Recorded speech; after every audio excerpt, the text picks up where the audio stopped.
Hello students, welcome to your computer class. आज हम लोग सेकेंड चैप्टर मीन्स आपका फर्स्ट चैप्टर ओवर हो चुका, पढ़ा दिया। उसके बाद आप लोगों ने एक्सरसाइज कर ली कंप्लीट वन। ठीक है, आज हम लोग अगला चैप्टर दैट इज चैप्टर 2 वो शुरू करेंगे। ठीक है, चैप्टर 2 है आपका creating a web page using the HTML। ठीक, means using the HTML you have to create a web page. अब शुरुआत करने से पहले means what is the website, what is the web page and how, क्या क्या आपके वेबसाइट पे होना चाहिए, कैसे वेब पेज में होना चाहिए। इससे पहले what is HTML? HTML is the hypertext markup language। ठीक है, हाइपरटेक्स्ट क्या होता है? हाइपरटेक्स्ट वो टेक्स्ट होते हैं जिसमें आप हाइपरलिंक क्रिएट करते हैं। हाइपरलिंक क्या होते हैं? हाइपरलिंक वो टेक्स्ट वो लिंक जो किसी दूसरे पेज से कनेक्टेड है। आप लोग ने जनरली जब कोई वेबसाइट खोली होगी तो उस पर ब्लू कलर का अंडरलाइन जो टेक्स्ट होता है वो हाइपर टेक्स्ट कहलाता है। ठीक है, और वो जब आपको ये पता होता है कि जब आप उस पर क्लिक करेंगे तो वो जिस दूसरे पेज से कनेक्टेड है वो पेज ओपन हो जाएगा। That is the hyper linking. तो HTML वो लैंग्वेज जिसमें आप हाइपर टेक्स्ट क्रिएट करते हैं। ठीक है, अब now come to the HTML means a language in which you can create the web page। ठीक है, HTML ऐसी लैंग्वेज होती है जिसमें आप हाइपर लिंक क्रिएट करते हैं और HTML में लिखे गए पेज को आप वेब पेज बोलते हैं।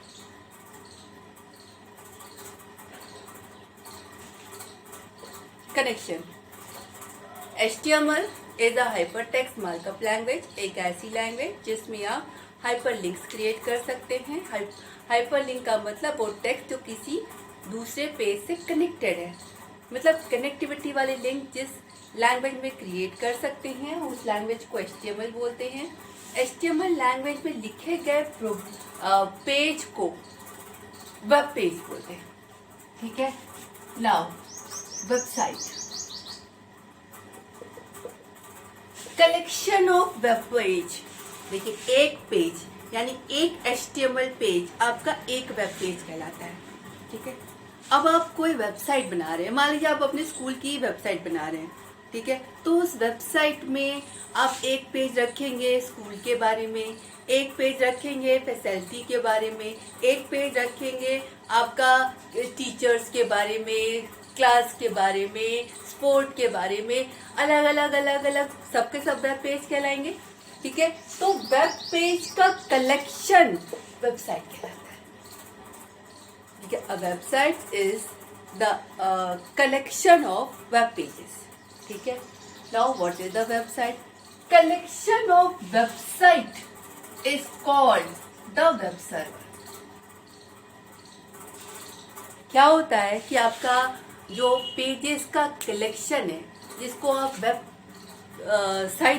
पेज बोल रहे हैं, वो वेब पेज का कलेक्शन जो एक वेबसाइट मुझे आपके स्कूल की साइट है, एक साइट, तो वो साइट जहां पर रहती है उसको वेब सर्वर बोलते हैं। वेब सर्वर क्यों? देखिए, आपके इंटरनेट पे जो वर्किंग होती है that is the client server working. अब आपने कोई साइट बनाई, सर्वर पे रख दी, अब ऑल ओवर द वर्ल्ड कोई भी आपकी इस वेबसाइट को देख सकता है। मतलब अपना ब्राउजर खोला, आपकी वेबसाइट का एड्रेस डाला, आपकी वेबसाइट उसके ब्राउजर पर ओपन हो जाएगी। ठीक, तो एक सर्वर पर केवल एक साइट तो नहीं होती। आपकी वेबसाइट मानिए 5-6 पेज की है, एक सर्वर समझिए एक पूरी मशीन है। उस मशीन पर खाली एक वेबसाइट और वो 5-6 पेज तो नहीं होंगे। एक सर्वर पर बहुत सारी वेबसाइट होती है, सबका डोमेन नेम अलग अलग होता है। ठीक है, और सर्वर जितनी भी वेबसाइट उसके पास है उसको जो भी रिक्वेस्ट आ रही है, जिस पेज की रिक्वेस्ट आ रही है, उस रिक्वेस्ट को रिकॉग्नाइज करके रिजल्ट को रिक्वेस्ट को फुलफिल करता है। तो what is the web server? Web server is the collection of website.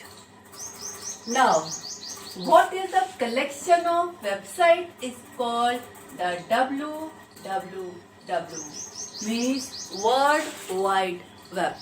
ये आप लोगों में से बहुत सारे लोग कंफ्यूज करते हैं। www is the is the internet. That is not. Internet is more wide.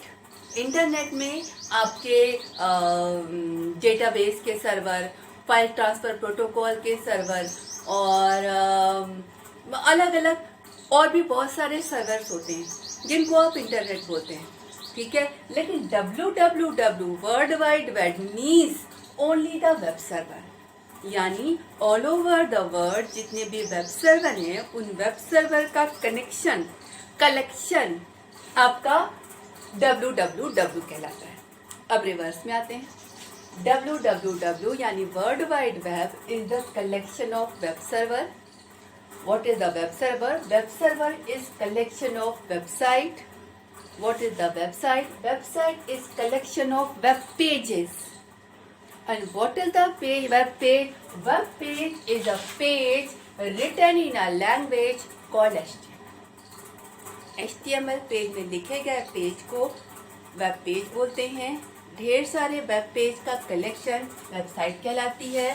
ढेर सारी वेबसाइट का कलेक्शन वेब सर्वर कहलाता है और सारे वेब सर्वर का कलेक्शन आपका www कहलाता है, ठीक है। Now you are going to create a website, means collection of web pages using the HTML। मान लीजिए आपको अपने स्कूल की वेबसाइट बनानी है, ठीक है। अब कोई भी वेबसाइट आप क्रिएट करने जा रहे हैं में आप किस चीज का ध्यान रखेंगे? Decide about your subject. देखिए, some of this while designing aware of certain things, ठीक है। पहला डिसाइड अबाउट द सब, आपको वेबसाइट बनानी है, ठीक है। अब वेबसाइट बनानी है में ऐसा तो नहीं कि उठे चले शुरू कर दिया। आपको कुछ पहले प्लानिंग करनी पड़ेगी।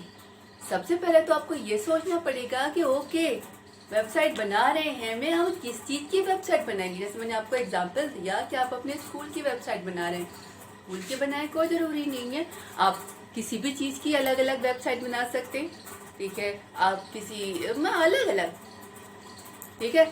मैंने स्कूल जस्ट एक एग्जाम्पल दिया, आप किसी भी चीज की अलग अलग वेबसाइट बना सकते हैं। तो सबसे पहले तो आप सब्जेक्ट डिसाइड करेंगे ना कि आप वेबसाइट किसकी बनाने जा रहे हैं, ठीक है। और उसके बाद पर्पस। अब मान लीजिए आपने स्कूल ही सोच लिया, तो पर्पस क्या है? पर्पस ये है कि अपने स्कूल के बारे में सामने वाले को बताना है। That is the purpose. ये भी पर्पस हो सकता है। देखिए, I am talking about the long scale. अगर मान लीजिए स्कूल मैनेजमेंट स्कूल की वेबसाइट बना रहा है तो वो इस पर्पस से बनाएगा कि स्कूल के जो रिजल्ट है वो भी ऑनलाइन डिस्प्ले हो सके, स्कूल अपना रोल नंबर डालें, अपनी पूरी इंफॉर्मेशन देख सके। That is the purpose. अलग अलग सेम टॉपिक की वेबसाइट का अलग अलग लोगों का अलग अलग पर्पस हो सकता है।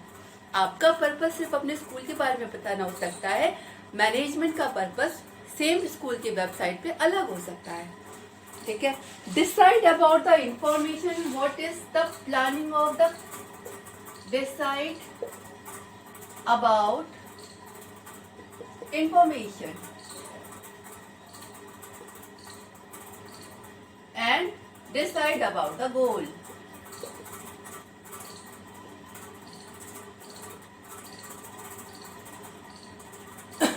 अब पर्पस क्या है? स्कूल के बारे में इंफॉर्मेशन बतानी है।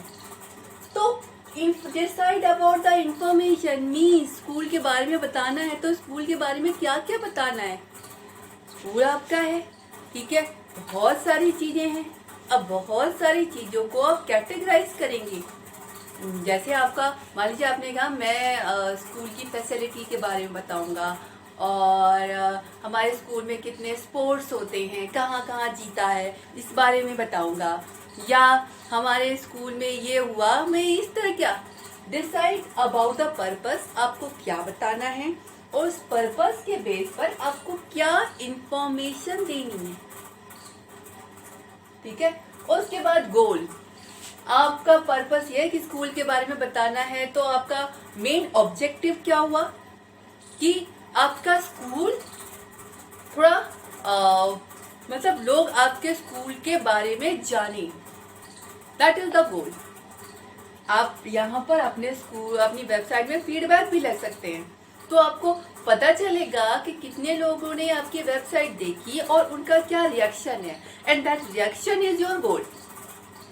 कि हम ये हमारी वेबसाइट थी जो हमने बनाई, ठीक है, तो उस वेबसाइट में हमने अपने स्कूल के बारे में बताया, ठीक है। अब जिसने हमारी वेबसाइट देखी उनको कैसा लगा, मतलब जो हम बताना चाह रहे थे वो सामने वाले की समझ में आया कि नहीं, that is your goal. Now decide कर लिया क्या इंफॉर्मेशन दिखानी है, ये डिसाइड कर लिया, गोल क्या है ये डिसाइड कर लिया। अब आते हैं हमें वेबसाइट क्रिएट करने के डिजाइनिंग पर। मीन्स ओके, हमें ये इंफॉर्मेशन दिखानी है। Now you have come for the website creation page, ठीक है। द साइट मस्ट हैव अब अभी आपने शुरू नहीं किया है, ठीक है। Now come to the designing portion. Okay, हमें ये पर्पस है कि आप अपने बारे में बताना है, हमें ये इंफॉर्मेशन वेबसाइट पर डालनी है। अब आपका जो वेबसाइट है should have a professional look. Professional look क्या कि आप ये देखेंगे कि अगर बाकी के सब स्कूल वेबसाइट, मतलब आपकी वेबसाइट ऐसा नहीं लगना चाहिए कि आप स्कूल के बारे में बता रहे हैं और इट लुक लाइक फिल्मी मैगजीन जैसा, ऐसा नहीं लगना चाहिए। जिस चीज के बारे में आप बता रहे हैं उस टॉपिक से रिलेटेड, मतलब उसका लुक उस चीज से रिलेटेड होना चाहिए, that is called the professional look. Profession, ठीक है, film industry is a different profession, उस वेबसाइट का लुक अलग होगा, एंड स्कूल की अगर आप बना रहे हैं तो उसका लुक अलग होगा। Both are the professional look, but because the profession is the different for both. तो आपकी वेबसाइट का लुक आपके टॉपिक के अकॉर्डिंग प्रोफेशनल दिखना चाहिए। प्रोफेशनल का यहाँ पर ये कि अगर नॉर्मल आपकी जो आपकी नहीं नॉर्मल वेबसाइट लॉन्च है तो उसमें जो तरीका है, जैसे लेफ्ट हैंड साइड लिंक्स होते हैं, ठीक है, मिडिल में मेन पेज होता है, मैं इस तरह का ये लुक आपका प्रोफेशनल लुक कहलाता है। तो योर वेबसाइट भी आप ऐसी ही होनी चाहिए। ऐसा नहीं होना चाहिए कि आपने एक लंबा सा पेज बना दिया, ठीक है।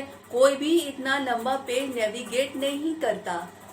जनरली होता यही है कि जितनी भी इंफॉर्मेशन आप अपने साइट पर दे रहे हैं वो आपके मेन पेज पे, that first page is called the home page, उस होम पेज पे लगभग वो सारी इंफॉर्मेशन आ जानी चाहिए कि आप क्या क्या बता रहे हैं। ये करते हैं हम लोग लिंक के थ्रू, मतलब जितने भी इस वेबसाइट में आपके 7 पेजेस हैं तो ऑल 7 पेजेस का लिंक यहाँ पे दिखना चाहिए। ऐसा नहीं होना चाहिए कि लिंक नीचे है। जनरली कोई इतना नेविगेट नहीं करता। फर्स्ट पेज ओपन किया, if it look like this good one, आपको दिखा क्या मतलब का लिंक है तो लिंक पे क्लिक करेगा, नीचे जाके लिंक है कि नहीं कोई खोजता नहीं है। तो your website should have a professional look. जैसी वेबसाइट बनती है वैसा लुक होना चाहिए। It should have a less time to load. Less time to load का मतलब क्या हुआ, आप मान लीजिए वेबसाइट बना रहे हैं, आपने ढेर सारी पिक्चर्स डाल दी, ठीक है, बहुत सुंदर लगेगी, लेकिन पिक्चर्स की साइज ज़्यादा होती है। अब अगर कोई आपकी वेबसाइट खोलने लगा, आपकी वो पिक्चर उसके मशीन पर डाउनलोड होगी तभी तो दिखाई पड़ेगी, और मान लीजिए पिक्चर्स बहुत ज़्यादा है तो आपकी वेबसाइट को लोड होने में बहुत टाइम लगेगा। तो अगर बहुत टाइम लगेगा तो खोलने वाला उसे बीच में बंद कर देगा। तो आपकी वेबसाइट जो आप बना रहे हैं ऐसा होना चाहिए कि इसको खोलने में ज़्यादा टाइम ना लगे, ज़्यादा पिक्चर ना हो, और अगर पिक्चर हो तो वो स्मॉल साइज की पिक्चर हो। देखिए, एक होती है आपकी बीएमपी पिक्चर, बहुत बड़ी होती है, एक होती है आपकी जेपीजी .jpg, साइज छोटी होती है, ठीक है, वो दोनों ही पिक्चर है। तो छोटी साइज वाली पिक्चर, कम पिक्चर आप चूज करेंगे तो आपकी वेबसाइट जल्दी लोड होगी, ठीक है। The font should use to be good and easy to read. Font should use good and easy to read, good and easy to read, ठीक।